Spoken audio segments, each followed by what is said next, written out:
உங்களுக்காக ஜெப கோபுரம் கட்டுறேன். உங்க ஜெபத்துக்கு உங்களுக்காக ஜெபிக்கிறதுக்கு நான் கோபுரம் கட்டுவேன். உங்களுக்காக நாங்க டிவி சேனல் திறக்கிறோம். உங்களுக்காக நாங்க கார் பஸ் வாங்குறோம். உங்களுக்காக நாங்க இதை கட்டுறோம். இந்த மாதிரியான கேவலமான பொய்களுக்கு எத்தனை பிரியமா இருக்குது. உங்களுக்காக இதை செய்ய போறோம், உங்களுக்காக அதை செய்ய போறோம், உங்களுக்காக உங்களுக்காக உங்களுக்காக என்று நிறைய ஊழியங்களை செய்வார்கள். உண்மையான ஊழியக்காரன் என்ன செய்வான்?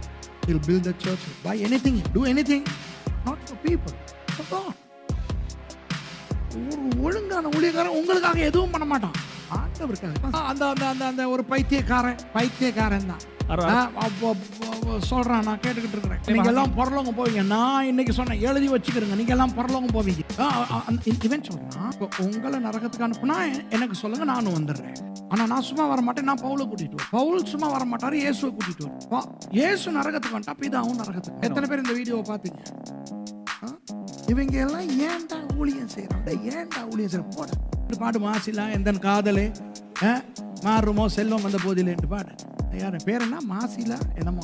ஜோசப் ஸ்மித் என்ற கள்ளன் என்ன சொன்னான்? மொரோனி என்று சொல்லுகிற ஒரு தேவ தூதன் என்னை வந்து தனியாய் சந்தித்து வேதத்தின் இன்னும் மறைக்கப்பட்ட தங்க தகட்டுகளில் எழுதப்பட்டிருந்த வசனங்களை எனக்கு காட்டினான் என்று மோமன் புத்தகத்தை எழுத வைத்தான். சார்ல்ஸ் ராசல் என்ற கள்ளன் இப்படித்தான் யெகோவாவின் சாட்சிக்காரர்களை தொடங்கினான். இன்றைக்கும் அநேக பெந்தகோஸ்த கள்ளர்கள் இருக்கிறார்கள். நானும் பெந்தகோஸ்தக்காரன் தான். ஆனால் சில பெந்தகோஸ்த கள்ளர்கள் ஏதோ தேவனுக்கும் அவர்களுக்கும் ஒரு பிரத்யேகமான உறவு இருக்கிறதாக காட்டிக்கொண்டு மக்களை ஏமாற்றுகிறார். இன்றைய செய்தி ஒரு வித்தியாசமான செய்தி. A sermon of warning. இது ஒரு எச்சரிப்பின் செய்தி, கவனமாய் இருக்க வேண்டிய ஒரு செய்தி, எச்சரிப்பின் அபாய அறிவிப்பின் செய்தி. இது அந்த கர்த்தர் உன்னை ஆசீர்வதிப்பார், கர்த்தர் உன்னை தடவுவார், கர்த்தர் உன்னை கொஞ்சுவார், கர்த்தர் உன்னை தாளாட்டுவார், அந்த செய்தி அல்ல. நாம் அனைவரும் நமது விசுவாசத்தை கடைசி பரியந்தம் காத்துக்கொள்ள வேண்டிய ஒரு எச்சரிப்பின் செய்தி இது. So what is the title? தலைப்பு என்ன? இப்போதைக்கு வேசித்தனம். இதற்கு வேசித்தனம், விபச்சாரம், பாலியல் துஷ்பிரயோகம், அது இது எது வேண்டுமானாலும் அந்த பாபிலோனிய விபச்சாரம் என்கின்ற அந்த ரகசியத்தை நீதிமொழிகள் 7 இருந்து நான் உங்களுக்கு கற்றுக் கொடுக்க போகிறேன். ஒரு திருமணமான ஒரு நல்ல கணவன் சில நேரம் வேசியனுடைய கவர்ச்சியிலே மயங்கி வேசித்தனத்திலே விழுகிறானே, அது போல அநேக கிறிஸ்தவர்கள் தெரிந்து கள்ள உபதேசத்தின் கவர்ச்சியிலே விழுகிறார்கள்.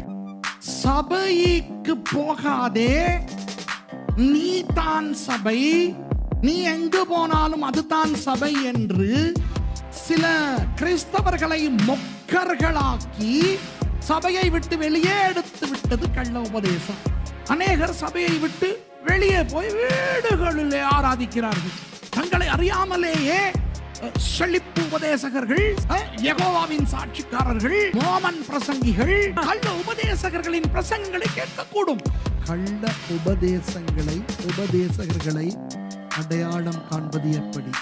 கள்ள உபதேசத்தின் அல்லது கள்ள உபதேசகர்களின் பண்புகளை பார்க்க போகிறோம். 11 பண்புகள் பார்க்க போகிறோம். எத்தனை பேர் வேசிகளை பார்த்திருக்கீங்க? அவருடைய நடை, உடை, பாவனை அழகாக இருக்கிறது, கவரப்பட வேண்டாம்.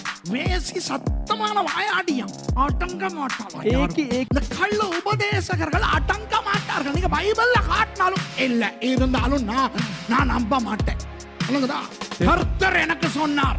கர்த்தர் சொன்னதுக்கு முரணா பைபிள்ல இருக்குடி, அத பத்தி எனக்கு தெரியாது. கர்த்தர் எனக்கு சொன்னார். நான் பரலோகத்துக்கு போனேன், இயேசுவானவர் தண்ணியில விளையாடிக்கிட்டு இருந்தார். பைபிள்ல இல்லையோ இருக்கும், எனக்கு தேவையில்லை. நான் போனேன், கண்டேன், வந்தேன், சொல்றேன், நம்பு. தேவதூதன் வந்து என்னோட பேசிட்டு போச்சு. Facebookல இருப்பா, Instagramல இருப்பா, பைபிள்ல இருப்பா, WhatsAppல இருப்பா, Twitterல இருப்பா, Facebook பேஜ்ல இருப்பா, எல்லா இடத்துலயும் இருப்பா. இவர்கள் அதனால கவனிங்க, மௌன் வெளியில் இருப்பாள், வீதியில் இருப்பாள். என்ன அர்த்தம் தெரியுமா? பப்ளிக்ல தன்னை காட்டிக்கிற விரும்புவோம். அப்ப இந்த ஆளினுடைய பெயர் பப்ளிக்கா போட்டிருக்கும். தேசமானிய, தேசபந்து, விவாக registrar, reverend, doctor, right reverend, left reverend எல்லாம் போட்டு பிரசித்தமா போய்கிட்டு இருப்பாங்க. பார்த்தாலும் பரவாயில்ல சொல்றாங்க. கள்ள உபதேசகர்கள் சொல்லுவார்கள், ஆண்டவர் என்னை அடிக்கடி வந்து பார்க்கிறார். Many times என்னை பார்க்க தேவ தூதர்கள் அடிக்கடி வருகிறார்கள். I have angelic encounters. I have angelic visitations.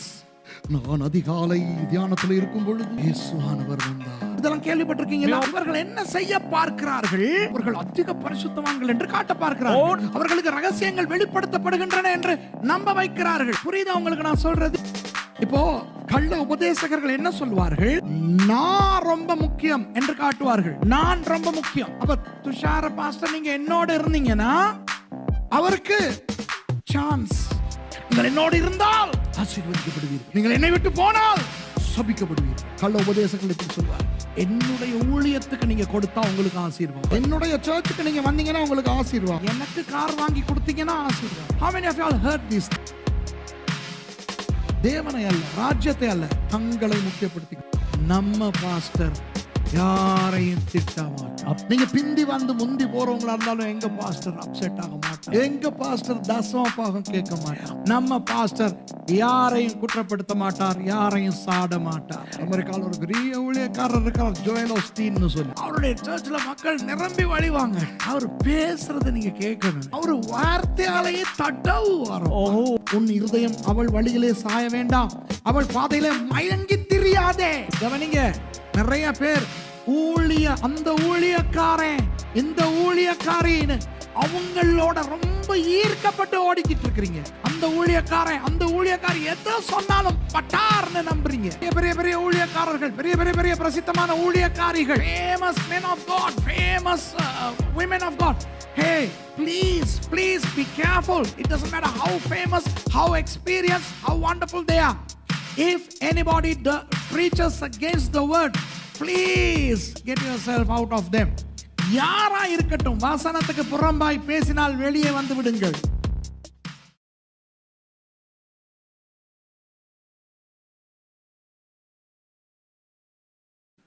Okay, let's go to the word of God today. கர்த்தருடைய வார்த்தைக்கு நாம் போவோம்.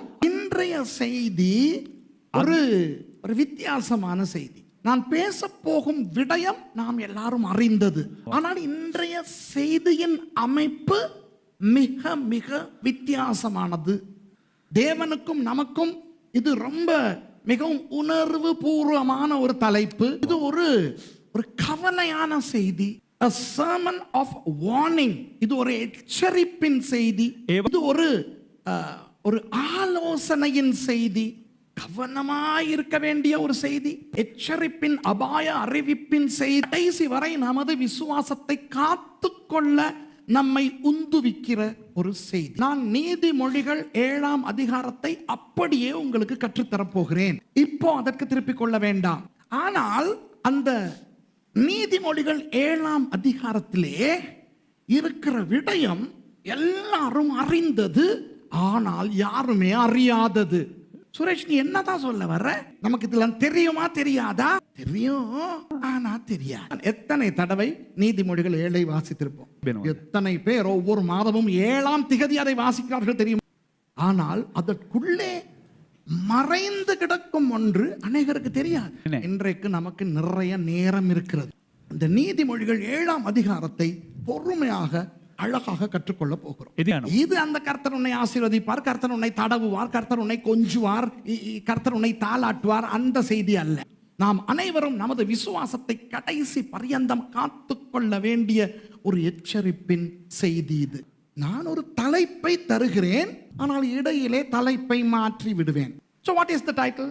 தலைப்பு என்ன? இப்போதைக்கு வேசித்தனம், whoredom, adultery, prostitution, harlotry, fornication, anything that is not in accordance with the proper sexual behavior.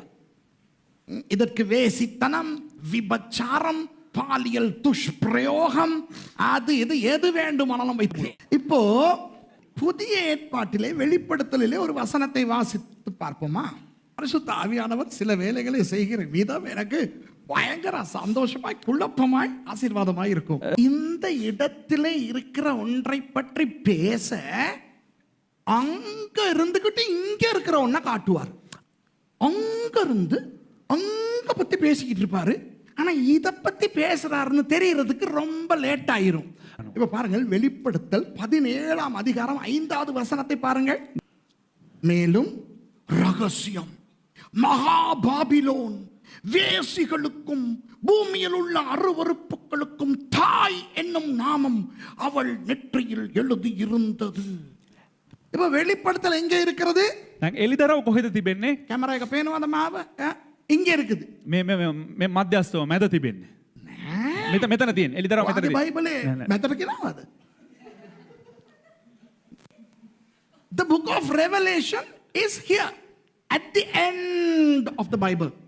பைபிளே வேதத்தில் கடைசியிலே வெளிப்படுத்தல் இருக்கிறது. பாபிலோன் எங்க இருக்கிறது? බාබිලෝනේ කොහෙද තිබෙන්නේ? இங்க இருக்குது. ஆதியாகமம் 11ல இருக்கு. Where is Babylon? In Genesis 11. It's here. So from Revelation 17, the Holy Spirit is telling of Babylon over there. இங்க இருந்துகிட்டு வெளிப்படுத்தல் 17:5ல இருந்துகிட்டு ஆதியாகமம் 11ல இருக்கிற பாபிலோன அடியே வேசைகளின் அம்மாவே நேசரா நால்ல பைபிள். ඉතින් මේ බයිබලේ එලිදරව් පොතේ 17 වෙනි පරිච්ඡේදයේ 5 වෙනි පදයේ මෙහි ඉඳලා අරහේ උත්පත්ති පොතේ 11 වෙනි පරිච්ඡේදයේ තිබෙනා වූ ඒ බාබිලෝනිය, ඒ වෛශ්‍යාවිය, ඒ වේසී කියලා කතා කරනවා. මම வேசගේ அம்மா. பைபிள் එහෙමනේ තියෙන්නේ. வேசிகளின் தாய், வேசிகளுக்கும் பூமியில் உள்ள அருவருப்புகளுக்கும் தாய். ඔව් මේ ස්ථානේ කතා කරනවා. ඒ කියන්නේ පිළිකුල්කම් වලට වේසිගේ අම්මා කියලා කතා කරනවා. இல்ல இங்க பாருங்க, சிரிப்போம், ஆனால் இது உண்மையா? இது உண்மை. பாருங்கள் எப்படி தொடங்குகிறது. ரகசியம், ரகசியம், மறைபொருள், மிஸ்ட்ரி, பாராடாக்ஸ். ஏன் ரகசியம் என்று சொல்லப்பட்டிருக்கிறது? ஏனென்றால் ரகசியம் என்றால் எல்லாருக்கும் தெரியாது, விசேஷமாக அப்பாவிகளுக்கு தெரியாது. பாபிலோன் என்பது ஒரு மகா பெரிய பொல்லாத ரகசியம். அங்கே இருந்து வெளிப்படுத்தலில் இருந்து பரிசுத்த ஆவியானவர் யோவான் மூலம் திட்டுகிறார். பாபிலோன் என்கின்ற ரகசியமே வேசிகளுக்கெல்லாம் தாயே என்று சொல்லுகிறார். பாபிலோன் தானாம் வேசிகளின் தாய். එසේ நீங்கள் பழைய ஏற்பாட்டை பார்க்கும் பொழுது ඔබ விபச்சாரத்தை பற்றி நிறைய பார்ப்பீர்கள். அதிலே விசேஷமாக தேவனை விட்டு வேறு தெய்வங்களை ஆராதிக்கின்ற தன்மைக்கு ஆவிக்குரிய விபச்சாரம், ஆவிக்குரிய வேசித்தனம் என்று பழைய ஏற்பாட்டிலே மொழியப்பட்டிருக்கிறது. உங்கள் அனைவருக்கும் அது நன்றாய் தெரியும் என்று எனக்கு தெரியும். இன்றைய செய்தியின் தலைப்பு வேசித்தனம். இயற்கையான விபச்சாரமா, அல்லது சுபாவ ரீதியான விபச்சாரமா, அல்லது ஆவிக்குரிய விபச்சாரமா? சுபாவ ரீதியான இயற்கையான விபச்சாரத்தை பற்றி பேச நான் வரவில்லை. அது சபையிலே தேவையில்லை. நான் பேச வந்தது ஆவிக்குரிய விபச்சாரத்தை பற்றி. ஆவிக்குரிய விபச்சாரம் என்றால் பழைய ஏற்பாட்டுக்கு அமைய தேவனை விட்டு வேறு தெய்வங்களின் பின்னாலே போவது, அந்த தெய்வங்களை ஆராதிப்பது. அதை குறித்து நான் கவலைப்பட வேண்டியதில்லை. ஏனென்றால் கிறிஸ்தவர்கள் நாம் ஒரு நாளும் இயேசு கிறிஸ்துவானவரை விட்டு வேறு தெய்வங்களின் பின்னால் போக போவதில்லை. அப்படித்தானே? இப்போ வெளிப்படுத்தலை ரகசியம் என்று பார்த்தோமே, அந்த ரகசியங்களில் ஒரு ரகசியத்தை நான் உங்களுக்கு இன்று கற்றுக் கொடுக்க போகிறேன். அது என்னவென்றால், கிறிஸ்தவர்களே நீங்கள் கிறிஸ்துவை விட்டு வேறு தெய்வங்கள் பின்னாலே போக மாட்டீர்கள். ஆனால் கிறிஸ்தவர்களாய் இருந்து கொண்டு, கிறிஸ்துவை பின்பற்றுகிறவர்களாய் இருந்து கொண்டு, உங்களை அறியாமலேயே வேறொரு விதமான ஆவிக்குரிய விபச்சாரத்துக்குள்ளே விழுந்து போகக்கூடிய சந்தர்ப்பம் இருக்கிறது. அது ரொம்ப பயங்கரமானது. ஏனென்றால் உங்களை அறியாமலேயே நீங்கள் ஆவிக்குரிய விபச்சாரத்துக்குள்ளே விழுந்து விடுவீர்கள். அன்பானவர்களே, அந்த பாபிலோனிய விபச்சாரம் என்கின்ற அந்த ரகசியத்தை நீதிமொழிகள் 7 இருந்து நான் உங்களுக்கு கற்றுக் கொடுக்க போகிறேன். இந்த சாலமோன் இருக்கிறாரே, சாலமோன் அவர் ஒரு பயங்கர ஞானி. சாலமோனுக்கு ஆண்டவர் பயங்கரமான ஞானத்தை கொடுத்திருந்தார். சாலமோனை பற்றி இன்று பேச வேண்டாமே. ஆனால் சாலமோன் மூலமாக, சாலமோனின் நீதிமொழிகள் மூலமாக எத்தனையோ தீர்க்க தரிசனங்களை ஆண்டவர் கொடுத்திருக்கிறார். இப்போ வேத அறிஞர்கள், வேத மாணவர்கள், வேத ஆசிரியர்கள் எல்லாரும் சாலமோனுடைய அந்த நீதிமொழிகள், உன்னத பாட்டு, பிரசங்கி இவற்றையெல்லாம் கவிதை புத்தகங்களாகத்தான் பார்க்கிறோம். அது உண்மை. நீதிமொழிகள் புத்தகம் தீர்க்க தரிசனமான புத்தகமும் தான். சமீபத்தில் உன்னத பாட்டு புத்தகத்தை கற்றுக் கொடுத்து முடித்திருக்கிறேன். அதை பார்த்தவர்களுக்கு இப்போதுதான் தெரிகிறது அதுவும் ஒரு தீர்க்க தரிசன புத்தகம் தான் என்று. அந்த வகையில் நீதிமொழிகள் 7ஆம் அதிகாரம் இன்று நமக்கு மொழியப்பட்ட ஒரு தீர்க்க தரிசனமாயிருக்கு. 3000 ஆண்டுகளுக்கு முன்னே சாலமோன் மூலமாக சபையே நமக்கு ஆண்டவர் கொடுத்த தீர்க்க தரிசனத்தை இன்று படிக்க போகிறோம். 27 வசனங்களையும் படிக்க போகிறோம். நீதிமொழிகள் 7ஆம் அதிகாரத்துக்கு போவோம். தலைப்பு என்ன? மறந்து போக வேண்டாம். வேசித்தனம். What is the book of proverbs? இந்த நீதிமொழிகள் என்பது என்ன? கவிதை. கவிதை என்றால் கவிதையின் வியாக்கியான முறையின்படி வியாக்கியானம் செய்ய வேண்டும். உண்மை அல்லவா? அப்படியானால் கவிதையிலே உவமேயங்கள் இருக்கும், அடையாளங்கள் இருக்கும். அந்த வகையில் ஆராய வேண்டும். அதனோடு கூட பரிசுத்த ஆவியானவர் என்ன மொழிகிறார் என்றும் பார்க்க வேண்டும். Let's read verse 1. முதலாவது வசனம். என் மகனே, நீ என் வார்த்தைகளை காத்து என் கட்டளைகளை உன்னிடத்தில் பத்திரப்படுத்து. உண்மையாக பார்க்க போனால் சாலமோனுடைய அப்பா தாவீது தேவ மனுஷன். தாவீது தேவனுக்காக பாடல் பாடினவர், பெரிய ஆள். அவர் சாலமோனுக்கு எத்தனையோ ஆலோசனைகளை வழங்கியிருக்கிறார். David must have said to his son, hey my son, take heed to my words. ஆகவே என் மகனே என்று தாவீது சாலமோனுக்கு சொல்லி இருக்கலாம். நீ என் வார்த்தைகளை காத்துக்கொள்ளடா, இந்த அப்பனுடைய வார்த்தைகளை மறக்காதேடா, நீ அவற்றை என் கட்டளைகளை உன்னிடத்தில் பத்திரமாய் வைத்துக் கொள்ளடா. அடுத்தது, எந்த ஒரு பக்தி உள்ள அப்பனும் இந்த வசனத்தை எடுத்து தன் மகனுக்கு சொல்ல முடியும். ஏய் மகனே, நான் ஒரு தேவ பக்தி உள்ள அப்பன், ஆகவே என் வார்த்தைகளை நீ காத்துக்கொள்ள வேண்டுமடா, என் கட்டளைகளை கை கொள்ள வேண்டுமடா சொல்ல முடியும். அதே நேரம் கிறிஸ்தவர்களே, இன்று நமக்கு அப்பா யார்? பிதாவாகிய தேவன். அப்போ நமக்கு இந்த அதிகாரத்தை கொடுக்கிறவர் வேறு யாரும் அல்ல, பிதாவாகிய தேவன். நம்ம ஒவ்வொருவரையும் பார்த்து அவர் சொல்லுகிறார், என் மகனே, என் வார்த்தைகளை நீ காத்து என் கட்டளைகளை உன்னிடத்தில் பத்திரப்படுத்து. கவனிங்க. பிதாவினுடைய வார்த்தை எது? தூக்கி காட்டுங்க எனக்கு. Show me the word of the Father. Bible. அப்படியானால் அன்பானவர்களே, பிதா கிறிஸ்தவர்களுக்கு சொல்லும் முதல் ஆலோசனை என்னவென்றால், வார்த்தையை காத்துக்கொள். அப்போ நாம் வேதத்தை இப்படி தூக்கி காட்டுவது, கையிலே பிடித்துக் கொள்வது மாத்திரமல்ல, இதுவே நாம் இறுக பற்றிக் கொள்ள வேண்டிய ஒன்றாகும். Now let's see what the Father is telling us about the Bible.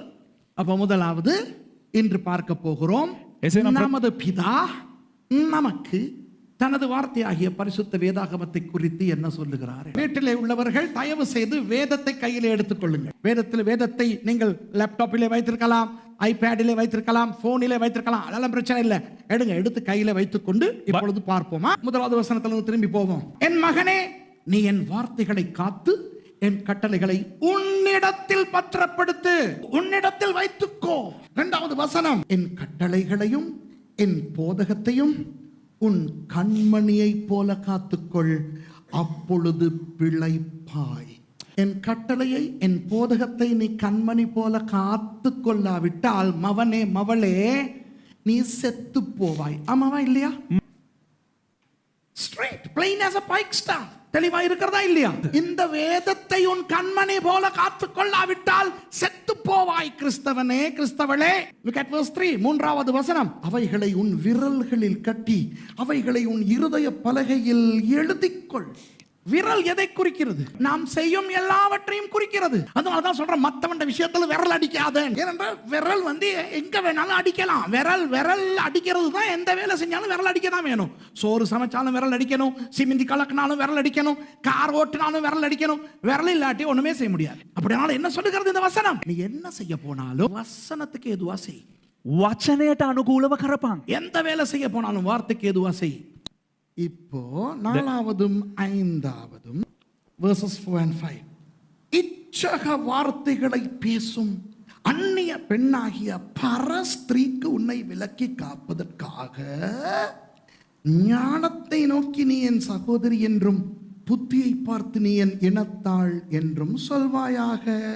இந்த கவிதையிலே ஞானம் என்றும் புத்தி என்றும் சொல்லப்படுவது வேதத்தை தான். பிதாவானவர் என்ன சொல்லுகிறார்? வார்த்தையின் மூலமாக ஞானமாகிய புத்தியாகிய இந்த வசனத்தை வைத்து நீ உன்னை காத்து கொள்ள வேண்டுமாம்.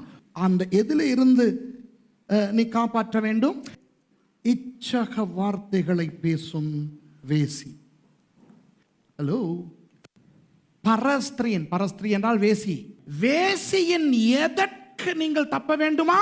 இச்சகமான வார்த்தை. எப்படி தொடங்குகிறார் முதலாவது வசனம்? என் வார்த்தை. பிதாவானவர் என்ன சொல்லுகிறார்? என்னுடைய வார்த்தை, அதாவது அவருடைய வார்த்தை வேசியின் வார்த்தை.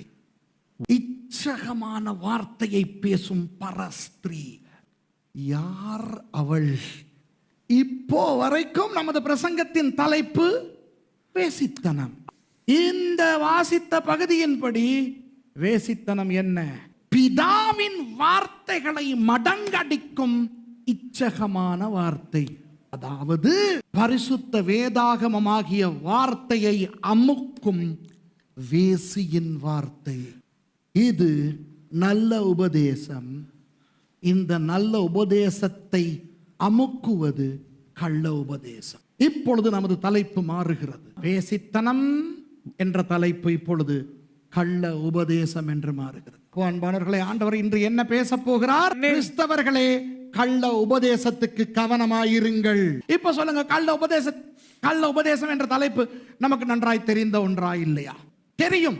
கிறிஸ்தவர்களுக்கு 2000 வருடங்களாக கிறிஸ்துவானவரின் உபதேசமும் தெரியும், கள்ள உபதேசங்களும் தெரியும். கள்ள உபதேசம் என்னவென்று தெரிந்திருந்து போதாது தங்களை காத்துக் கொள்வதற்கு. ஒரு திருமணமான ஒரு நல்ல கணவன் சில நேரம் வேசியனுடைய கவர்ச்சியிலே மயங்கி வேசித்தனத்திலே விழுகிறானே, அது போல அநேக கிறிஸ்தவர்கள் தெரிந்து தெரிந்து கள்ள உபதேசத்தின் கவர்ச்சியிலே விழுகிறார்கள். இன்றைய செய்திக்குள்ளே போவதற்கு முன்பதாக இன்னும் பிரசங்கத்தை தொடங்கலையா சுரேஷ்? இல்ல இல்ல, இன்னும் 300 தான். அந்த பிரசங்கத்துக்கு போக முன்பு இன்னும் சில வசனங்களை வாசிப்போம். இப்ப கவனிங்க. சொல்லுங்க, நீதிமொழிகள் 7 யாரை பற்றி இருக்கிறது? கள்ள உபதேசகர்களை பற்றி. அப்போ கள்ள உபதேசம் யாருக்கு ஒப்பிடப்பட்டிருக்கிறது? வேசிக்கு. இப்போ இவர் சொல்றாரு, 6வது வசனம், நான் என் வீட்டின் ஜன்னல் அருகே நின்று பலகனி வழியாய் பார்த்த போது. Who is talking? The Father. யார் பேசுறா? பிதா. இந்த உலகத்திலே பிதாவினுடைய வீடு எது? சபை. தேவனின் வீடு இது சபை, அப்படிதானே? அப்போ பிதாவானவர் சபையிலே இருந்து வெளியே பார்க்கிறார். பேதையர்களாகிய வாலிபருக்குள்ளே ஒரு புத்தியின வாலிபனை கண்டு அவனை கவனித்தேன். சபைக்கு போகாதே, நீ தான் சபை, நீ எங்கு போனாலும் அதுதான் சபை என்று சில கிறிஸ்தவர்களை மொக்கர்களாக்கி சபையை விட்டு வெளியே எடுத்து விட்டது கள்ள உபதேசம். அநேகர் சபையை விட்டு வெளியே போய் வீடுகளிலே ஆராதிக்கிறார்கள். எங்கே ஆண்டவர் இல்லையோ, இயேசுவானவர் சொல்லவில்லையா, எங்கே 2-3 பேர் கூடி இருக்கிறீர்களோ அங்கே நான் அவர்கள் நடுவே இருப்பேன். எல்லா சபையிலும் இருப்பவர்கள் கள்ளர்கள், பாஸ்டர்மார் பெரிய கள்ளர்கள். இப்படி சரியான காரணங்களை முன்னிட்டு சபைக்கு வெளியே இருக்கிறவர்களை சபைக்குள்ள இருந்து பிதாவானவர் பார்த்து முட்டாள்கள் என்று சொல்லுகிறார். இந்த பேதையர்கள், முட்டாள்களுக்குள்ள ஒரு பெரிய முட்டாள கண்டேன். அவன் 8வது வசனம், மாலை மயங்கும் அஸ்தமன நேரத்திலும் இரவின் இருண்ட அந்தகாரத்திலும் அவள் இருக்கும் சந்துக்கடுத்த தெருவில் சென்று அவள் வீட்டு வழியாய் நடந்து போனான். கவனிங்க, ஒரு பயங்கரமான ஒரு உருவகம் அழகாக பிதாவானவர் காட்டுகிறார். இந்த பின்னணியை மறுபடியும் ஒரு விசை பார்ப்போம். இவர்கள் என்ன நடந்திருக்கிறது? இவர்கள் சபைக்கு போவதை நிறுத்தி விட்டார்கள். அதை குறித்து பிறகு பார்ப்போம். இப்ப இவர்கள் பேதையர்களாக, ஓ ஆவியானவர் எனக்குள்ளே இருக்கிறார், இயேசுவானவர் நாம் இருக்கிற இடத்துல இருக்கிறார், பிதாவானவர் என் ரூமுக்கு வருகிறார், இப்படி இருக்கிறார்கள். Okay, is it on the screen yet? கவனிங்க, இப்படி இருக்கிறவர்களுடைய வாழ்க்கையில் மாலை நேரங்கள் வரும். மாலை மயங்கும் நேரம் அழகானது. வெல்வுட்டில் இருக்கிறவர்கள் நிறைய பேர் மாலை மயங்கும் நேரத்திலே வானத்தை போட்டோ எடுத்துக்கிட்டு அதை ஃபேஸ்புக்கில் போட்டுக்கிட்டு இருப்பாங்க. தமிழிலே மாத்திரம் ஒன்று சொல்லுகிறேன், உலக கதை ஒன்று சொல்லுகிறேன். கவிஞர் வைரமுத்து, ஒரு பெரிய ஃபேமஸான கவிஞர் வைரமுத்து இருக்கிறார். அவர் இன்று ஒரு பிரபலமான கவிஞர். ஆனால் கண்ணதாசன் போன்ற, வாலி போன்ற பாரிய கவிஞர்களுக்கு சவால் விடுத்து அவர் வந்தது கூட இது ஒரு பொன் மாலை பொழுது, வானமகள் நாணுகிறாள், வேறு உடை பூணுகிறாள் என்று மாலை மயங்கும் நேரத்தை பற்றி கவிதை எழுதி பாடலாக்கித்தான் அவர் முன்னுக்கு வந்தார். இந்த மாலை மயங்கும் நேரம் என்பன எவ்வளவு அழகான இனிமையான நேரங்கள் என்று உங்களுக்கு சும்மா காட்டுகிறேன். ஆபத்து என்ன தெரியுமா? பகல் மறைந்து இரவு வந்து கொண்டிருக்கிறது. ஆஹா, மாலை மயங்கும் வேளையிலும் இரவிலும் இந்த மொக்கு பயல் என்ன செய்கிறான்? அவள் வாழுகிற தெரு வழியாய் தவறுதலாக போகிறான். ஹலோ, நீங்கள் ஒரு சபைக்கு அடங்கி ஒரு நல்ல மேய்ப்பனுக்கு, நல்ல மேய்ப்பன் என்றால் நன்றாய் உங்களை நடத்தும் ஒரு மேய்ப்பனுக்கு அடங்கி இல்லாவிட்டால் நீங்கள் எப்படிப்பட்ட தெருக்களிலே நடக்கிறீர்கள் என்று அறியாமல் ஆபத்தின் வாசல்கள் வழியாய் நடப்பீர்கள். ஆபத்தானது. இன்றைக்கு அநேக கிறிஸ்தவர்கள் யாருடைய பிரசங்கங்களை பார்க்கிறார்கள் என்று அவர்களுடைய மேய்ப்பர்களுக்கு தெரியாது. தங்களை அறியாமலேயே செழிப்பு உபதேசகர்கள், யெகோவாவின் சாட்சிக்காரர்கள், மோமன் பிரசங்கிகள், கள்ள உபதேசகர்களின் பிரசங்கங்களை கேட்கக்கூடும். இந்த காலத்திலே தொழில்நுட்பத்தின் வளர்ச்சி நிமித்தமாக இந்த கள்ள உபதேசகர்களின் வாசலுக்கே நாம் போய் நம்மை அறியாமலேயே நிற்க முடியும். இப்போதான் நான் பிரசங்கத்தை தொடங்கவே போகிறேன். இன்றைய செய்தி என்ன தெரியுமா அன்பானவர்களே? கள்ள உபதேசகர்களை அடையாளம் காண்பது எப்படி? இப்படி சொல்லுவோமே, கள்ள தீர்க்கதரிசிகளின் பண்புகள். கள்ள உபதேசகர்களின் கள்ள உபதேசத்தின் பண்புகள். 3 தலைப்பு கொடுத்துட்டேன்ல. முதலாவது வேசித்தனம், இரண்டாவது கள்ள உபதேசம், மூன்றாவது கள்ள தீர்க்கதரிசிகளின் கள்ள தீர்க்க தரிசனத்தின் பண்புகள். ஆயத்தமா? கள்ள உபதேசத்தின் அல்லது கள்ள உபதேசகர்களின் பண்புகளை பார்க்க போகிறோம். 11 பண்புகள் பார்க்க போகிறோம். 10வது வசனம், 7ஆம் அதிகாரம் 10ஆம் வசனம். இனி பைபிளை பார்க்க தேவையில்லை, ஸ்கிரீன்ல போடுறோம். அப்பொழுது இதோ வேசியின் ஆடையாபரணம் தரித்த தந்திர மனமுள்ள ஒரு ஸ்திரீ அவனுக்கு எதிர்பட்டாள். எத்தனை பேர் வேசிகளை பார்த்திருக்கீங்க? சில பேர் கையை தூக்காம பரிதாபமா இருக்காங்க. ஏன்னு தெரியுமா? போய் கை தூக்கலனா இவங்க என்ன நம்ம காலேஜ் பஸ்ல கொண்டு போயிட்டு காட்டுவேன். මේකට බොරු මේකට හිතනවා මේ කට්ටියට පෙන්නුවේ නැත්තම් මේ කොලෙජ් එකේ බස් එකේ ගිහිල්ලා අඬ ගහගෙන ඉල පාස්ටර් ඒ කට්ටියට පෙන්නයි කියලා. Some of our students are not putting their hand up. Do you know why? Because they think that since they haven't seen, I will take them in our college bus and show them. No, stay. இந்த விபச்சாரிகள் மக்களை கவருகிற ஒரு விதம் தான் அவர்களுடைய ஆடை அலங்காரம். இப்போ நீங்க கொழும்பு கோட்டை ரயில்வே ஸ்டேஷனுக்கு முன்னால அந்த முதலாவது குறுக்கு தெரு பக்கத்துக்கு போனீங்கன்னா அங்க இருக்கும் சிலது இருக்குது. ஒசரத்துக்கு ஒசரம், பெருப்பத்துக்கு இருப்போம், வயிறு இங்கே வச்சுக்கிட்டு சும்மா கருப்பு குண்டு பேரல் மாதிரி இருக்கும். එතන ඉන්නවා සමහර.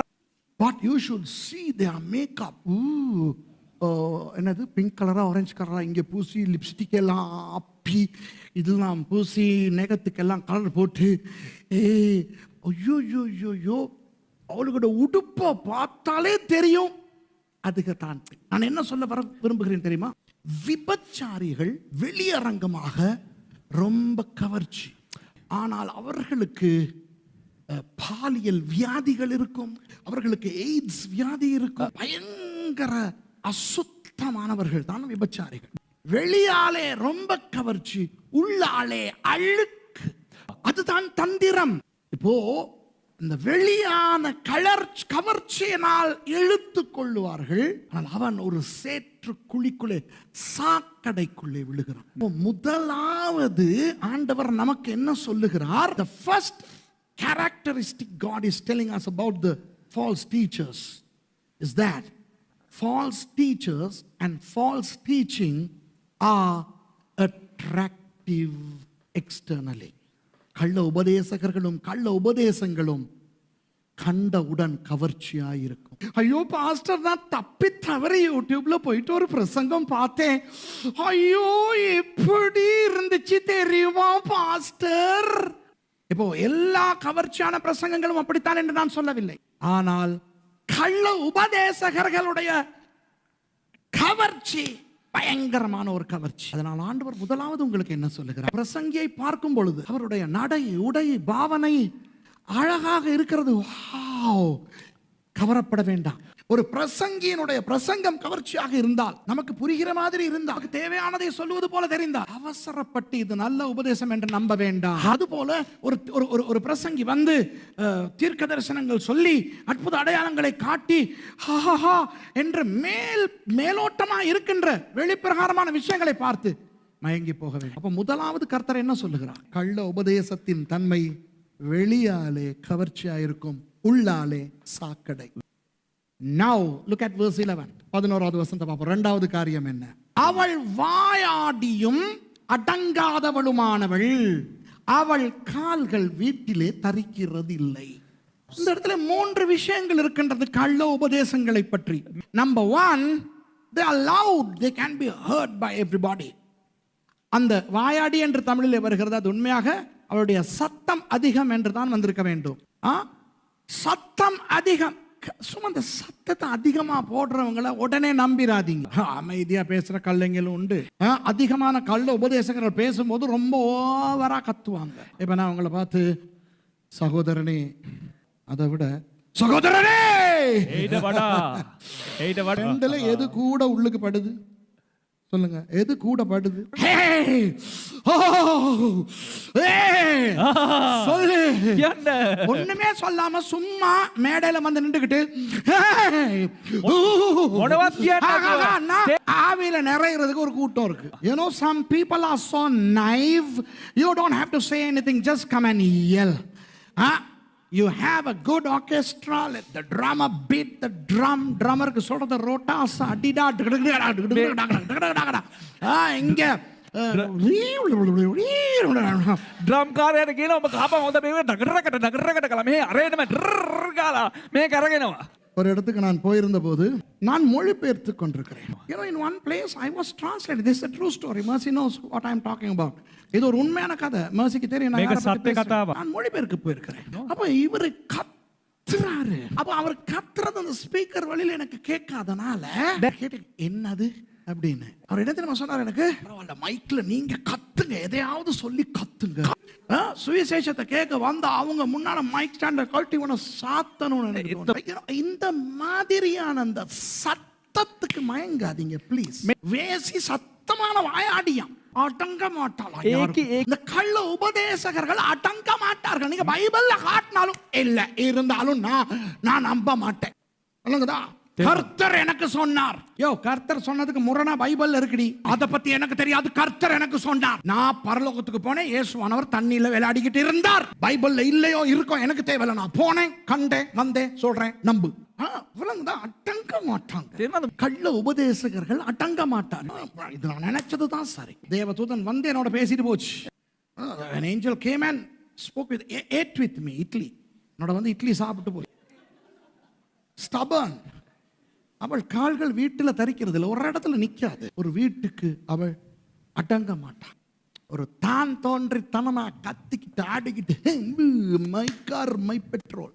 எப்படிப்பட்டவர்களை உங்களுக்கு தெரியும், கவனமாயிருங்க. You know these people, if you see these people, be careful. Let's go to number 3, verse 12. மூன்றாவதுக்கு போவோம். சில வேளை வெளியில் இருப்பாள், சில வேளை வீதியில் இருப்பாள், சந்துகள் தோறும் பதிவிருப்பாள்.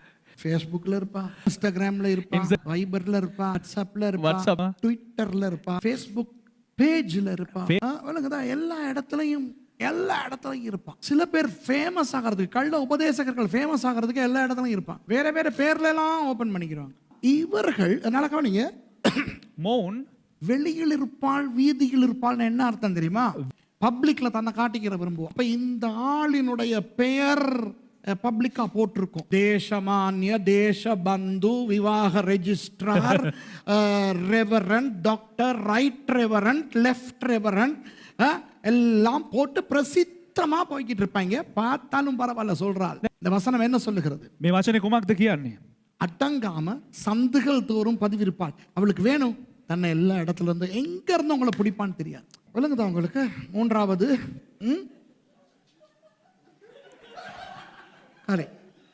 Okay, now you saw the third one, number 4. Quick. 13வது வசனம் கவனிங்க. கள்ள உபதேசங்களுடைய 4வது பண்பு, அவள் அவனை பிடித்து முத்த சத்தம் செய்து முகம் நாணாமல் அவனை பார்த்து. இப்ப கவனிங்க, இப்ப இந்த இந்த இந்த இந்த ஆம்பளைய பத்தி முதல்ல பார்த்துட்டோம் நம்ம. அவன் வேசிய தேடி போகல, அவன் பொன் மாலை பொழுதுல ரோட்ல சும்மா நடந்து திரிஞ்சான். பாவப்பட்ட மகள் நானுகிறாள்னு போய்கிட்டு இருக்கான். You know, this guy is apparently innocent. He was not going looking for a hoe. He was just going in the twilight, taking pictures of the sunset and putting it on Facebook, saying Bellwood skies. You know, this guy was just going. அவர் சும்மா தான் போய்கிட்டு இருக்கார். அவள் அவனை பிடித்து. கள்ள தீர்க்கதரிசிகள் உங்களை தேடி வந்து உங்களை பிடிப்பாங்க. நீங்க இருக்கிற இடத்துல இருங்க, அவங்க வருவாங்க வந்து பிடிப்பாங்க. பிடிக்கும் போது நீங்க என்ன நினைப்பீங்க தெரியுமா? இவ்வளவு பெரிய ஊழியக்காரனே பிடிக்கிறாரோ. சவுத் ஆப்பிரிக்கால இருந்து வருவாங்க. நீங்க 5000த்துல ஒரு ஆளா போவீங்க. அவர் மேடைக்கு போகும்போது என்னை எப்படி பிடிச்சிட்டு போனார். And you know what she does? Kisses him. முத்தம் கொடுக்குது அக்கா. இவன் பாட்டுக்கு போய்கிட்டு இருக்கும். திடீர்னு இது ஓடி வந்து பிடிச்சு என்ன சொல்லுகிறது? சரீரத்தின்படி நெருங்குவார்கள் கள்ள உபதேசகர்கள். உங்களை தொடுகிற ஊழியக்காரர்களை குறித்து கவனமாக. உண்மையா சொல்றேன். ஒரு பொம்பளை ஜெபிச்சுக்கிற வர முடியாது. சிஸ்டர் சொல்லுங்க, சிஸ்டர் ஒரு பிரச்சனை என்னன்னு சொல்லுங்க. அது வந்து பரிதாபமா சொல்லும். சிஸ்டர் அவர் எப்படி கேட்பார் தெரியுமா? தோல்ல கை வச்சு. எத்தனை பேர் கண்டிருக்கீங்க இந்த? I mean, if you have seen the physical touching of ministers, not only with women, not only with the opposite sex, even with the. My question is why touch? ஏன் தொட்டுக்கிட்டு தடுமாறணும்? தொட்டவே கூடாதுன்னு நான் சொல்லல. கை வைத்து ஜெபிப்பதை நான் நம்புகிறேன். வேதத்தின்படி கை வைத்து ஜெபிப்பது அதெல்லாம் உண்மை. தொட்டதுக்கெல்லாம் தொட்டுக்கிட்டு இருக்கிறவங்க நம்பாதீங்க. Some people, you know, they want to touch. And this hoe is not just touching him, she's kissing him. This innocent guy who is enjoying the scenery. பாவம், இவன் சூரிய அஸ்தமனத்தை ரசிச்சுக்கிட்டு போறா. பாவி பாயில இவ பிடிச்சி முத்தம் கொடுக்குறான். அப்புறம் இவனுக்கு என்ன ஆகும்? இப்ப முத்தம் கொடுத்த பிறகு இவனுக்கு நகர முடியாது. கள்ள உபதேசகர்கள் என்ன செய்வார்கள்? உங்களை கவ்விக்கொள்வார்கள். உங்களை அப்படியே பிடித்து உங்களை அப்படியே அமுக்கி விடுவார். அநேக அப்பாவி கிறிஸ்தவர்களை கள்ள உபதேசகர்கள் அமுக்கி கொண்டு விட்டார். 5வது பார்ப்போம். verse 14, 14வது வசனம். அந்த வேசி என்ன சொல்லுகிறாள்? சமாதான பலிகள் என் மேல் சுமந்திருந்தது, இன்றைக்கு தான் என் பொருத்தனைகளை நிறைவேற்றினேன். என்ன சொல்லவா? சிம்பிளா சொல்லவா? ஆவிக்குரிய டோக். பழைய ஏற்பாட்டிலே சர்வாங்க தகன பலி, பாவ நிவாரண பலி, குற்ற நிவாரண பலி, சமாதான பலி, போஜன பலி என்று 5 பலிகள் இருந்தன. அந்த 5 பலிகளிலே 5வது பலியாகிய சமாதான பலி எதை குறிக்கும் தெரியுமா? தேவனுக்கும் எனக்கும் நல்ல சமாதானமான ஒரு உறவு இருக்கிறது. இந்த கள்ள உபதேசகர்களின் 5வது தன்மை பண்பு என்னவென்றால், எனக்கும் தேவனுக்கும் இடையிலே நல்ல ஒரு ஐக்கியம் இருக்கிறது, உறவு இருக்கிறது, தொடர்பு இருக்கிறது. அப்ப இந்த வேசி வந்து இவனை கட்டி பிடித்து முத்தம் செய்து சொல்லுகிறாள், சமாதான பலிகள் என் மேல் சுமந்திருந்தது. ஆண்டவரே வந்து என்கிட்ட சொன்னார், சமாதான பலி கொடு, ஏன்னா நான் உன்னோட அவ்வளவு க்ளோஸா இருக்கிறேன். கள்ள உபதேசகர்கள் சொல்லுவார்கள், ஆண்டவர் என்னை அடிக்கடி வந்து பார்க்கிறார். many times என்னை பார்க்க தேவ தூதர்கள் அடிக்கடி வருகிறார்கள். I have angelic encounters, I have angelic visitations. நான் அதிகாலை தியானத்துல இருக்கும் பொழுது இயேசுவானவர் வந்தார். இதெல்லாம் கேள்விப்பட்டிருக்கீங்களா? நமக்கு நினைக்கும், இதை கேட்கிறவங்களுக்கு நினைக்கும், ஏன் நம்ம கிட்ட வரவே மாட்டேங்க. இந்த நாட்களிலே பரிசுத்த ஆவியானவர் எங்க வாழ்றார்? எனக்கு விரலால காட்டுங்க. வேதத்தின்படி பரிசுத்த ஆவியானவர் எங்க வாழ்றார்? බයිබලයට අනුව සුතාත්මයන් වහන්සේ කොහෙද ජීවත් වෙන්නේ? நான் காட்டவா? මම පෙන්නන්නද?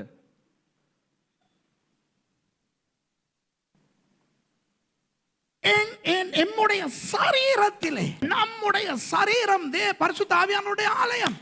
அப்படிப்பட்ட நம்மை என்ன நினைக்க வைப்பார்கள் இந்த கள்ளர்கள்? ஆண்டவர் அவர்களை வந்து அடிக்கடி பார்த்து விட்டு போகிறார். நான் கேட்பேன், எத்தனை பேருக்கு ஆசை இயேசுவானவர் உங்களை வந்து சந்திப்பது? முட்டாள் பேதைகள் கையை தூக்குவாங்க. நாம் திருத்துவத்தை நம்புகிற மக்கள், நமக்குள்ளே பரிசுத்த ஆவியானவர் வாழுகிறார் என்றால் இன்னும் ஒரு வித்தியாசமான விசேஷமான ஒரு விசிட்டிங் வேணுமா?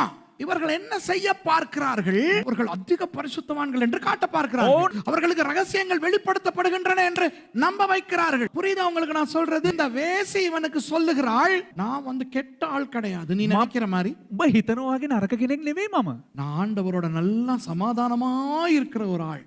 அந்த ஐந்தாவது விஷயம் என்ன? கள்ள உபதேசகர்கள் காட்டுவார்கள் அவர்கள் தேவனோடு ரொம்ப நெருக்கமா இருக்கிறார்கள். உங்களுக்கு ஜோசப் ஸ்மித் என்ற கள்ளன் என்ன சொன்னான்? மொரோனி என்று சொல்லுகிற ஒரு தேவதூதன் என்னை வந்து தனியாய் சந்தித்து வேதத்தின் இன்னும் மறைக்கப்பட்ட தங்க தகட்டுகளில் எழுதப்பட்டிருந்த வசனங்களை எனக்கு காட்டினான் என்று மோமன் புத்தகத்தை எழுத வைத்தான். சார்ல்ஸ் ராசல் என்ற கள்ளன் இப்படித்தான் யெகோவாவின் சாட்சிக்காரர்களை தொடங்கினான். இன்றைக்கும் அநேக பெந்தகோஸ்த கள்ளர்கள் இருக்கிறார்கள். நானும் பெந்தகோஸ்தக்காரன் தான். ஆனால் சில பெந்தகோஸ்த கள்ளர்கள் ஏதோ தேவனுக்கும் அவர்களுக்கும் ஒரு பிரத்யேகமான உறவு இருக்கிறதாக காட்டிக்கொண்டு மக்களை ஏமாற்றுகிறார். ஆறாவது பண்பை பார்ப்போம். பாருங்க, ஆதலால் நான் உன்னை சந்திக்க புறப்பட்டு உன் முகத்தை ஆவலோடு தேடினேன், இப்பொழுது உன்னை கண்டுபிடித்தேன்.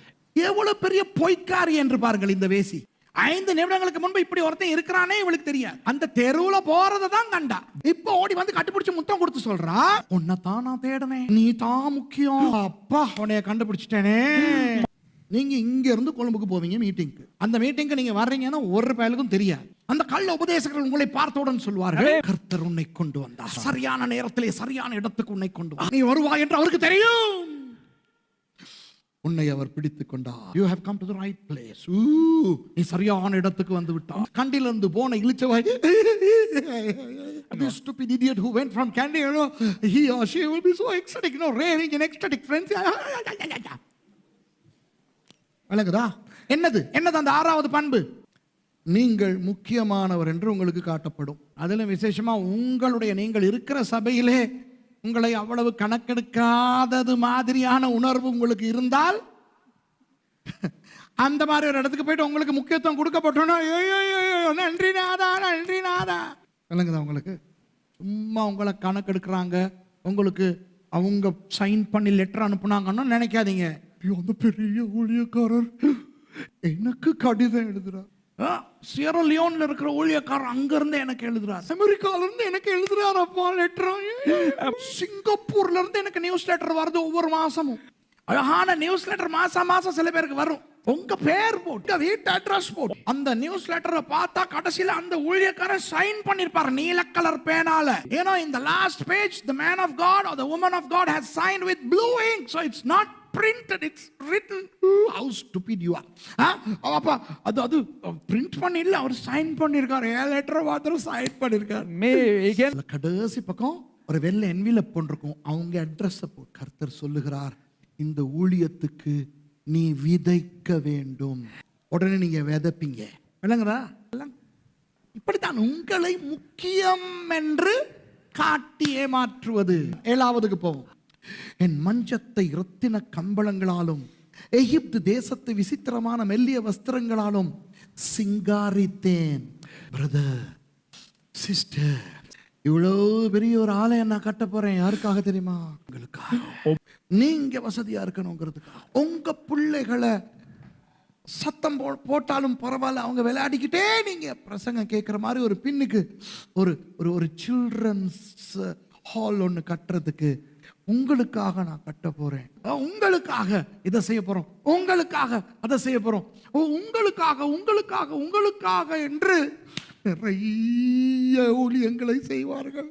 உங்களுக்காக நாங்க டிவி சேனல் திறக்கிறோம், உங்களுக்காக நாங்க கார் பஸ் வாங்குறோம், உங்களுக்காக நாங்க இதை கட்டுறோம். விளங்குதா? நீங்க என்ன ஃபீல் பண்ணுவாங்க, என்ன உணர்வீங்க தெரியுமா? ஐயோ நான் அவ்வளவு முக்கியமா? இவன் பாட்டுக்கு போய்கிட்டு இருக்கிறான், இவன் யாருன்னே அவளுக்கு தெரியாது. இப்ப சொல்றா, எகிப்துல இருந்து ரத்தன கம்பளம் எல்லாம் கொண்டாந்தேன், வஸ்திரங்கள் எல்லாம் கொண்டாந்தேன், உனக்காக விரிக்கணும். இவ்வளவு பெரிய பொய். இந்த மாதிரியான கேவலமான பொய்களுக்கு எத்தனை பிரியமாக இருக்கிறேன். உங்களுக்காக ஜெப கோபுரம் கட்டுறேன். விளங்குதா? உங்க ஜெபத்துக்கு உங்களுக்காக ஜெபிக்கிறதுக்கு நான் கோபுரம் கட்டுவேன். உண்மையான ஊழியக்காரன் என்ன செய்வான்? He'll build a church, buy anything, do anything, not for people, for God.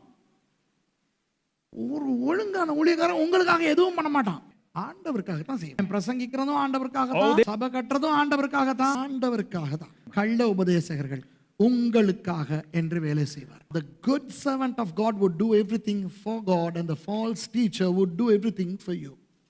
Point number 8, எட்டாவதுக்கு போ.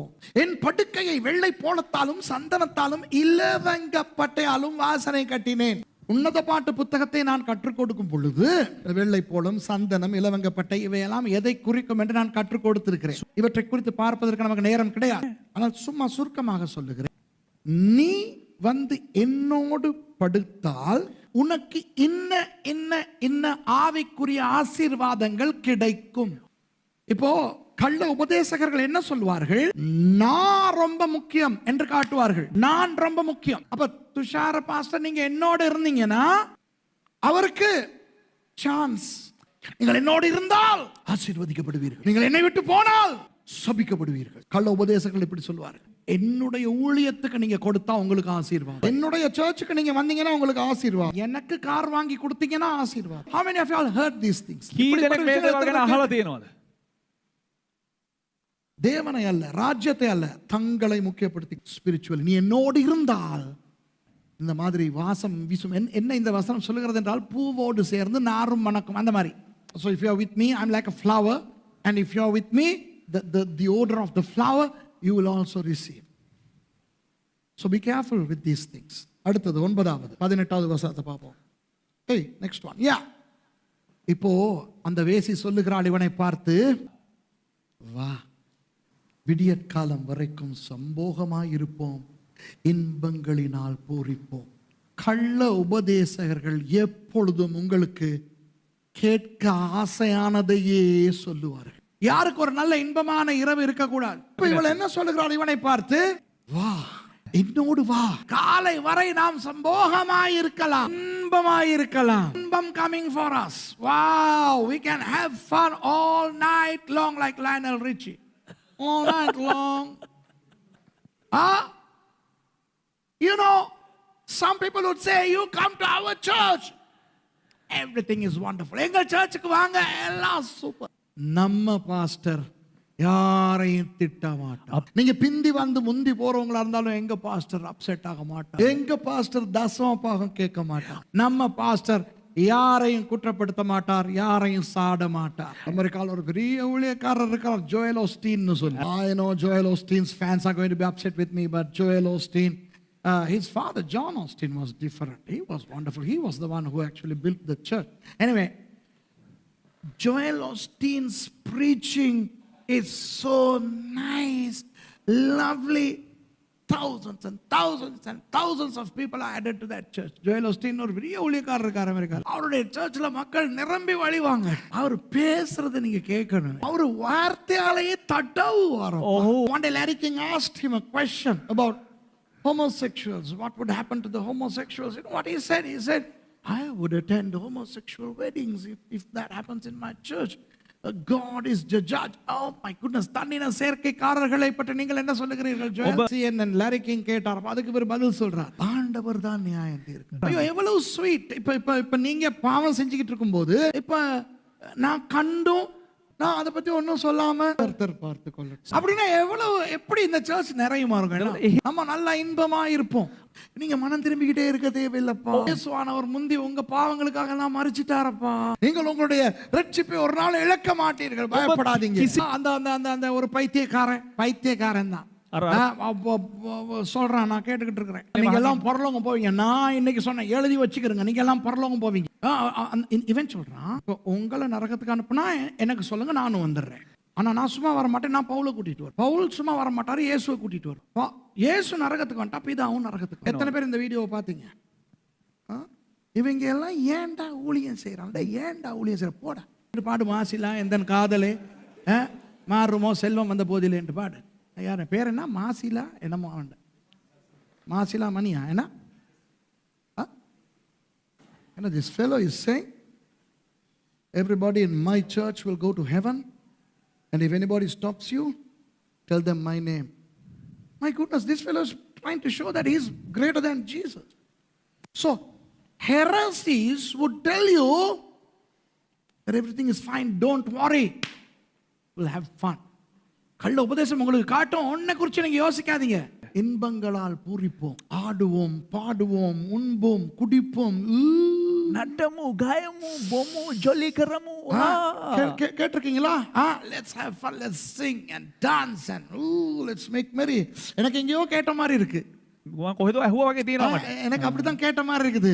யாருடையோ காலத்துக்கு முந்தி இப்படித்தானா தின்னாங்களாம், குடிச்சாங்களாம், கல்யாணம் கட்டினாங்களாம், அப்புறம் என்னமோ பெரிய மழை எல்லாம் வந்து என்னமோ ஆச்சா, ஒரு ஒரு ஒரு போட்டில் 8 பேர் மட்டும் தப்புனாங்களாம். மிஸ்டர் நோவா, නොවා මහත්තයා guy called Noah. Come on, be careful. All these promising things that will have no persecution, will have no problem. Now this is all a lie from the heretics. நமக்கு ஒரு பிரச்சனை வராது, எல்லாம் இன்பமா இருக்கும், அது ஒரு கள்ள உபதேசம். இன்னும் 2 இருக்குது, இந்த 2 ரொம்ப இன்ட்ரெஸ்டானது. யெசபேலின் ஆவியின் தன்மை பாருங்க. 19வது வசனத்தை பாருங்க. புருஷன் வீட்டிலே இல்லை, தூர பிரயாணம் போனான். யெசபேல் என்ற பெயருக்கு 4 அர்த்தங்கள் இருக்கின்றதாக நான் கற்றுக் கொடுத்திருக்கிறேன். இஸ்ரேலிய அர்த்தம், கானானிய அர்த்தம், பாபிலோனிய அர்த்தம், சீதோனிய அர்த்தம். அந்த 4 அர்த்தங்களில் ஒன்று புருஷன் அற்ற தன்மை. One of the meanings is husbandlessness. புருஷன் செத்த ஒரு விதவை அல்ல, புருஷன் உண்டு ஆனால் இருந்தும் இல்லாதது மாதிரி.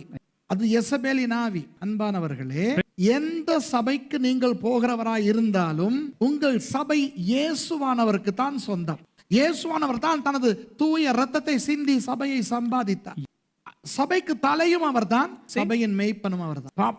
பாஸ்டர்மாராய் இருக்கிற நாங்கள் நல்ல மேய்ப்பனாகிய இயேசுவின் உதவியாளர்கள். ஆகவே அவர் சொல்லுகிறபடிதான் நாங்கள் செய்ய வேண்டும். அவருக்கு என்ன வேண்டும் என்பதனை அவருடைய வார்த்தையிலே காட்டிவிட்டார். அப்போ கள்ள உபதேசகர்கள் என்ன செய்வார்கள்? இயேசுவானவருக்கு முக்கியத்துவம் கொடுக்க மாட்டார்கள். அந்த வகையில் இயேசுவானவரை வெளியே துரத்தி விடுவார்கள். ஆகவே லாவோதிக்கேயா சபைக்கு வெளியே இருந்து கொண்டு இயேசுவானவர் தட்டுகிறார். வாசற்படியில் நின்று கதவை தட்டுகிறேன், திறந்தா உள்ளுக்கு வந்து சாப்பிட்டு குடிச்சு நல்லா இருப்பேன்டா. இயேசுவானவர் அந்த கள்ள உபதேசகர்களுடைய சபைகளிலே கிடையாது. செத்து போகல, ஆனா தூர போயிட்டார். புருஷன் வீட்டில இல்லை, தூர பிரயாணம் போனான். And look at the connective verse. Look at verse 20. 20வது வசனத்தை பாருங்க. பணப்பையை தன் கையிலே கொண்டு போனான். குறிக்கப்பட்ட நாளிலே வீட்டுக்கு வருவான். He has taken a bag of money with him and will come home at the day appointed. So அவர் என்னைக்காவது வர்ற அன்னைக்கு பார்த்துக்கிறோம். கள்ள உபதேசகர்கள் கடைசியா என்ன சொல்வார்கள் தெரியுமா? இயேசுவானவர் வரும்போது உங்களில் ஒரு குறையையும் காண மாட்டார். நீங்கள் தான் தூய்மையான கரை திரை அற்ற சபை. 11 காரியங்களை பார்த்தீர்களா? இன்னும் பிரசங்கம் முடியல, 5 நிமிஷம் வேணும் எனக்கு. 21வது வசனத்தை பாருங்க. தன் மிகுதியான இன்னிய சொற்களால் அவனை வசப்படுத்தி தன் உதடுகளின் மதுர வாக்கினால் அவனை இணங்க பண்ணினாள். அன்பானவர்களே, இன்றைக்கு அநேக அப்பாவி கிறிஸ்தவர்கள், நல்ல விதமாய் தங்கள் கிறிஸ்தவ ஓட்டத்தை தொடங்கினவர்கள், கள்ள உபதேசங்களுக்குள்ளே மாட்டிக்கொண்டது அந்த உபதேசங்களின் இனிமையை பார்த்தும் அவர்களுடைய கவர்ச்சியான வார்த்தைகளுக்கு மயங்கியுமே. Look at this guy. இவனை பாருங்க. இப்ப 22வது வசனம். உடனே அவன் அவள் பின்னே சென்றான். ஒரு மாடு அடிக்கப்படும்படி செல்வது போலும், ஒரு மூடன் விலங்கிடப்பட்டு தண்டனைக்கு போவது போலும், ஒரு குருவி தன் பிராணனை வாங்கும் கண்ணியை அறியாமல் அதில் விழ தீவி இருக்கிறது போலும் அவளுக்கு பின்னே போனான். அம்பு அவன் ஈரலை பிளந்தது. நான் சின்ன காலத்தில் சுதும்பலையில் மாடு வெட்டுற இடம் இருக்கு. அப்போ நான் ஸ்கூலுக்கு போகும்போது பார்ப்பேன், அந்த கொல்றதுக்கு மாடுகளை கொண்டு வருவான். அந்த மாடை கயிறில் கூட்டிகிட்டு போகும்போது அந்த மாடு எப்படி போகும் தெரியுமா? சைடில் இருக்கிற புல்லெல்லாம் சாப்பிட்டுக்கிட்டு போகும். என்னமோ நாங்கள் இன்னும் தொடர்ந்து வாழ போகிற மாதிரி நினச்சிக்கிட்டு அது சாப்பிட்டுக்கிட்டே போகுது. பாவம், இன்னொரு கொஞ்ச நேரத்தில் சாக போகுதுன்னு தெரியாது. கள்ள உபதேசத்துக்குள்ளே இருப்பவர்கள் இப்படித்தான். இன்பமான நல்ல நல்ல நல்ல விஷயங்களை சாப்பிட்டு அவங்க நினைக்கிறாங்க, வாவ் நல்லா இருக்கிறோம்ப்பா, சந்தோஷமா இருக்கிறோம்ப்பா. ஒரு மாடு அடிக்கப்படுவது போல போகிறார்கள். மூடன் தண்டனைக்கு போறது மாதிரி, முட்டாள் மாதிரி போறான். அவனுக்கு ஏன் கொண்டு போறாங்கன்னு தெரியாது. ஒரு குருவி பிராணனை வாங்கும் கண்ணியை அறியாமல் போற மாதிரி. இந்த கள்ள உபதேசத்துக்கு பின்னால் போகிறவர்களே, உண்மையாக நீங்கள் பாவம். Now your question is, what should we do? நாம் என்ன செய்வது? கடைசி 4 வசனங்களை வாசிப்போமா? அதோட முடிக்கிறேன். Let's read the final 4 verses. 24வது வசனம்.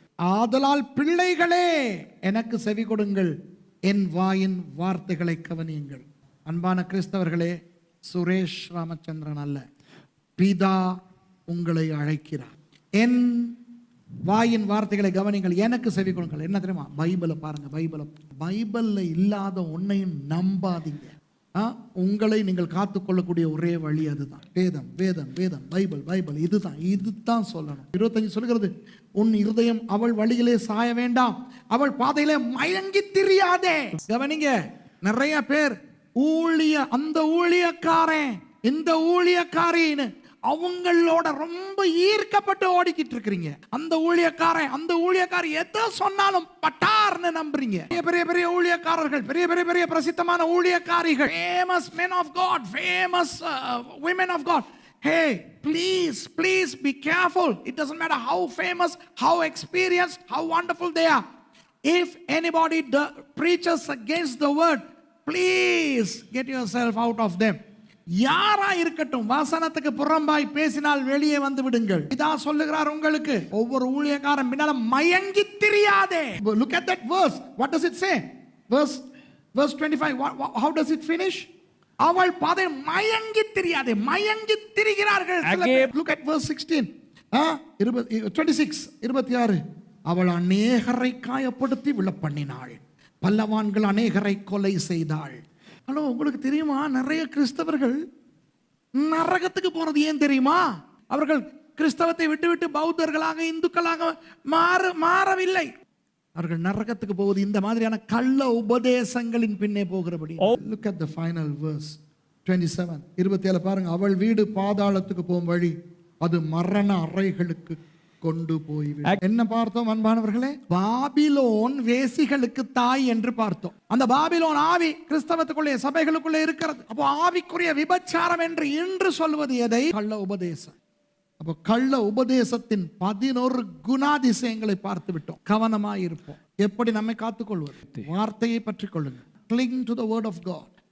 கர்த்தருடைய வார்த்தையை கலப்படமில்லாமல் கற்றுக் கொடுக்கும் சபைக்குள்ளே மாத்திரம் இருங்கள். ஊழியக்காரர்களே, உங்கள் அனுபவங்களை பிரசங்கிக்க வேண்டாம், வார்த்தையை பிரசங்கியுங்கள். நீங்கள் தேவனுக்கு முன்பாக உத்தமனாய் நிற்கப்படாத ஊழியக்காரனாய் இருக்கு. சத்திய வசனத்தை நிதானமாய் பகுத்து போதிக்க ஜாக்கிரதைப்படுங்க.